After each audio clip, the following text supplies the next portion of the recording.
भारतीय नौसेना के बेड़े में अब एक और शक्ति जुड़ चुकी है।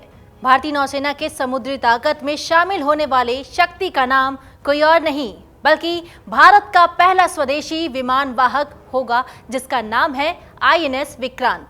कोचीन शिपयार्ड लिमिटेड ने भारतीय नौसेना को देश का पहला स्वदेश निर्मित विमान वाहक पोत विक्रांत सौंप दिया है। आईएनएस विक्रांत के रूप में भारत के पहले स्वदेशी विमान वाहक को चालू करने की अंतिम उल्टी गिनती अब शुरू हो चुकी है। इसके शामिल होने से भारतीय नौसेना की समुद्री ताकत काफी बढ़ गई है। नौसेना के बेड़े में शामिल होने वाले पहले आईएनएस विक्रांत पिछले काफी समय से बेहद जटिल परीक्षणों से गुजर चुका है। इस पोत ने 5 दिन में और 10 दिन की समुद्री यात्रा सफलतापूर्वक पूरी की है। आइए जानते हैं आईएनएस विक्रांत की क्या ताकतें हैं और इसकी क्या खासियत है। आईएनएस विक्रांत युद्धपोत को बनाने में करीब 20,000 करोड़ रुपए खर्च हुए हैं और इसका वजन है 45,000 टन। इस युद्धपोत को कोचीन शिपयार्ड ने भारतीय वायुसेना को डिलीवर किया है। आपको बता दें कि भारतीय नौसेना के नौसेना डिजाइन निदेशालय यानी डीएनडी की ओर से इसे डिजाइन किया गया है और सीएसएल की ओर से निर्मित किया गया है। शिपिंग मंत्रालय के तहत एक सार्वजनिक क्षेत्र का शिपयार्ड कैरियर का नाम उसके शानदार पूर्ववर्ती भारत के पहले विमान वाहक के नाम पर रखा गया है, जिसने 1971 के युद्ध में महत्वपूर्ण भूमिका निभाई थी।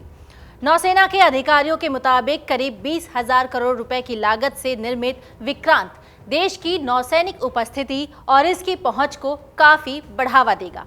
अगस्त 2021 और जुलाई 2022 के बीच किए गए कठोर उपयोगकर्ता स्वीकृति परीक्षणों के बाद युद्धपोत को वितरित किया गया था।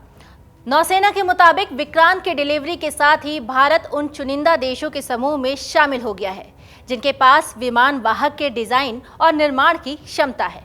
आपको बता दें कि सिर्फ संयुक्त राज्य अमेरिका, यूनाइटेड किंगडम, रूस, फ्रांस और चीन के पास ही विमान वाहक बनाने की क्षमता है। ऐसे में अब भारत भी पीछे नहीं है। भारत ने अपने पहले स्वदेशी युद्धपोत को भारतीय नौसेना में शामिल कर दिया है।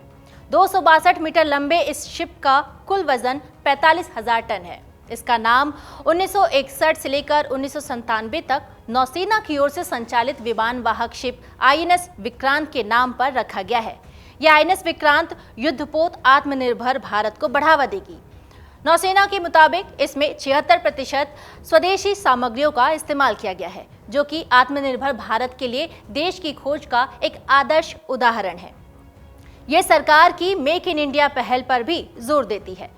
मिग-29 के लड़ाकू जेट, कामोव 31 हेलीकॉप्टर, MH-60R बहुभूमिका हेलीकॉप्टर, उन्नत हल्के हेलीकॉप्टर और नौसेना के हल्के लड़ाकू विमान समेत 30 विमानों से युक्त एक एयर विंग का संचालन आईएनएस विक्रांत करेगा।